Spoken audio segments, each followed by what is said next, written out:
നിങ്ങൾ റിലേഷൻഷിപ്പിൽ വളരെയധികം ഓവർ തിങ്ക് ചെയ്യുന്നവരാണോ? അതോ ഇമോഷൻസിനെ അവോയ്ഡ് ചെയ്യുന്നവരാണോ? അതോ അല്ലെങ്കിൽ റിലേഷൻഷിപ്പ് വളരെ ബാലൻസ്ഡ് ആയിട്ട് മെയിൻറ്റെയിൻ ചെയ്യുന്നവരാണോ? സൈക്കോളജി പ്രകാരം നമ്മൾക്ക് 4 ടൈപ്പ് ഓഫ് അറ്റാച്ച്മെന്റ് സ്റ്റൈലാണ് ഉള്ളത്. First one, secure attachment. Secure attachment ഉള്ളവർ അവരുടെ റിലേഷൻഷിപ്പിൽ ഇമോഷണലി സ്റ്റേബിൾ ആയിരിക്കും. ഒരു ചെറിയ പ്രോബ്ലത്തിനൊന്നും അവർ കോൺഫ്ലിക്റ്റ് ക്രിയേറ്റ് ചെയ്യത്തില്ല. ഇപ്പോൾ ഒരു മെസ്സേജിന് റിപ്ലൈ ലേറ്റ് ആയാൽ അവർ പാനിക് ആവത്തില്ല, മാക്സിമം ആ സിറ്റുവേഷൻസ് അണ്ടർസ്റ്റാൻഡ് ചെയ്യും. അതുപോലെ തന്നെ അവരുടെ കമ്മ്യൂണിക്കേഷൻസും വളരെ ക്ലിയർ ആയിരിക്കും. ഇവരുടെ കാര്യങ്ങൾക്കൊന്നും ഇവരുടെ പാർട്ട്ണറിനെ ഡിപ്പെൻഡ് ചെയ്യത്തില്ല.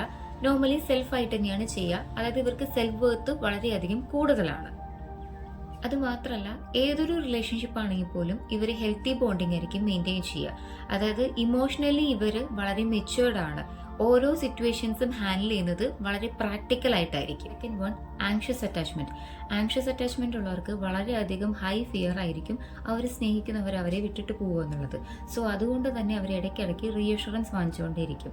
അതായത് പ്രോമിസസ് വാങ്ങിച്ചുകൊണ്ടേയിരിക്കും. ഒരു ചെറിയ പ്രോബ്ലം ആണെങ്കിൽ പോലും അവർ ചിലപ്പോൾ അതിനെ വളരെ വലുതാക്കി മാറ്റും. ചെറിയൊരു ഡിസ്റ്റൻസ് ആണെങ്കിൽ അതൊക്കെ അവർക്ക് വളരെ ഹൈ ആയിട്ടുള്ള പ്രോബ്ലംസ് ആയിരിക്കും. ചില സമയത്ത് ഇവർ വളരെയധികം ഹാപ്പി ആൻഡ് കൂൾ ആയിരിക്കും, ചില സമയത്ത് വളരെ സീരിയസ് ആയിരിക്കും. ആ ടൈമിൽ നമുക്ക് തന്നെ ഒരു കൺഫ്യൂഷൻസ് ക്രിയേറ്റ് ആവും. അതായത് ചിലപ്പോൾ തോന്നും ഇവർ ഓക്കെയാണ്, നമുക്ക് ഇതുപോലൊരു പാർട്ട്ണർ വേണം, അല്ലെങ്കിൽ ഇതുപോലൊരു ഫ്രണ്ട്സിനെ വേണമെന്ന്. പക്ഷേ ചില സമയത്ത് ഇവരുടെ ബിഹേവിയർ കാണുമ്പോൾ നമുക്ക് ഇവരായിട്ടുള്ള കൂടുതൽ അറ്റാച്ച്മെന്റിന് തന്നെ വളരെയധികം ഫിയർ ആയിരിക്കും. മാത്രമല്ല, ഇവർക്ക് വളരെയധികം ഓവർ തിങ്കിങ് ആയിരിക്കും. ഒരു ചെറിയ മാറ്റർ ആണെങ്കിൽ പോലും ഇവർ ഡീപ്പായിട്ടായിരിക്കും തിങ്ക് ചെയ്യുന്നുണ്ടാവുക. പിന്നെ ട്രസ്റ്റ് ഇഷ്യൂസും ഉണ്ടാവും. നമ്മൾ എത്ര ക്ലിയർ ആയിട്ട് കമ്മ്യൂണിക്കേഷൻ ചെയ്താൽ പോലും ഇവർ വളരെയധികം ഓവർ തിങ്ക് ചെയ്ത് ഇവർക്ക് ട്രസ്റ്റ് ഇഷ്യൂസും വളരെ ഡീപ്പായിട്ട് തന്നെ ഉണ്ടാവും. പിന്നെ നമ്മൾ ഇട്ടിട്ട് പോകുക, അല്ലെങ്കിൽ സ്നേഹിക്കുന്നവർ ഇട്ടിട്ട് പോകുക എന്നുള്ള ഫിയർ ഓഫ് അബാൻഡൻമെന്റും ഇവർക്ക് വളരെയധികം കൂടുതൽ തന്നെയാണ്. Avoidant attachment. ഈ അവോയ്ഡന്റ് അറ്റാച്ച്മെന്റ് സ്റ്റൈലുള്ളവർ എങ്ങനെയാണെന്ന് വെച്ച് കഴിഞ്ഞാൽ അവരുടെ റിലേഷൻഷിപ്പിൽ ഒരു ഡിസ്റ്റൻസ് എപ്പോഴും മെയിൻറ്റെയിൻഡ് ആയിരിക്കും.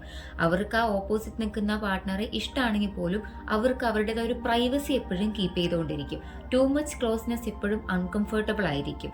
അതേപോലെ തന്നെ ഇമോഷൻസിനെ ഇവർ അവോയ്ഡ് ചെയ്യും. ഒരു കോൺഫ്ലിക്റ്റ് വരികയാണെന്നുണ്ടെങ്കിൽ ഒരു ആർഗ്യുമെന്റ് സ്റ്റൈലൊന്നും ഇവർ ക്രിയേറ്റ് ചെയ്യില്ല. മാക്സിമം അത് വിഡ്രോൺ ചെയ്യാനാണ് ചാൻസസ്. അതുപോലെ എപ്പോഴും ഇൻഡിപെൻഡന്റ് ആയിരിക്കും. അതായത് ആരെയും ഡിപ്പെൻഡ് ചെയ്യില്ല. അതുപോലെ പാർട്ട്ണറിനോട് സജഷൻ ചോദിക്കുക, അങ്ങനെയൊന്നും ചെയ്യില്ല. പാർട്ട്ണറിന് ഇഷ്ടമായിരിക്കും, പക്ഷെ ഒരു ഡിസ്റ്റൻസ് അവരെപ്പോഴും മെയിൻറ്റെയിൻ ചെയ്യും. സംടൈംസ് അറ്റാച്ച്ഡ് ആണ്, ബട്ട് സംടൈംസ് അവോയ്ഡൻസ് ഇവർ ക്രിയേറ്റ് ചെയ്യും. അതായത് ഒരു കൺഫ്യൂഷൻ പീരീഡ് ആണ്.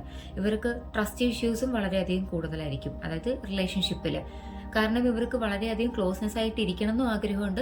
അതേ സമയത്ത് ഈ റിലേഷൻഷിപ്പ് ബ്രേക്ക് ആകുമോ എന്നുള്ള ഫിയറും ഉണ്ടോ. സോ അതുകൊണ്ട് തന്നെ ഇവർക്ക് വളരെയധികം കൺഫ്യൂഷൻഡ് ആയിട്ടായിരിക്കും ആ റിലേഷൻഷിപ്പ് പോയിക്കൊണ്ടിരിക്കുക. അതുകൊണ്ട് തന്നെ ആ റിലേഷൻഷിപ്പ് വളരെയധികം കാലം പോകാനുള്ള ചാൻസസ് കുറവാണ്. Then fourth one, fearful avoidant attachment. ഈ ഫിയർഫുൾ അവോയ്ഡന്റ് അറ്റാച്ച്മെന്റ് സ്റ്റൈലുള്ളവർ എങ്ങനെയാണെന്ന് വെച്ച് കഴിഞ്ഞാൽ അവർക്ക് മിക്സഡ് ടൈപ്പാണ്. അതായത് ഒരേ സമയം അവർക്ക് ക്ലോസ്നെസ് ആയിരിക്കും വേണം, പക്ഷെ ആ സമയം തന്നെ ട്രസ്റ്റ് ഇഷ്യൂസും ഉണ്ടാവും. അതായത് ഇവർ ഇമോഷണലി ഇൻസ്റ്റേബിൾ ആയിരിക്കും.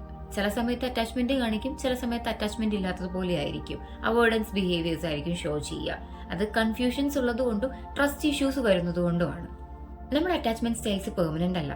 സെൽഫ് അവയർനെസ് ഉണ്ടെങ്കിൽ അറ്റാച്ച്മെന്റ് സ്റ്റൈൽസ് ചേഞ്ച് ചെയ്യാനുള്ള പോസിബിലിറ്റീസും കൂടുതലാണ്.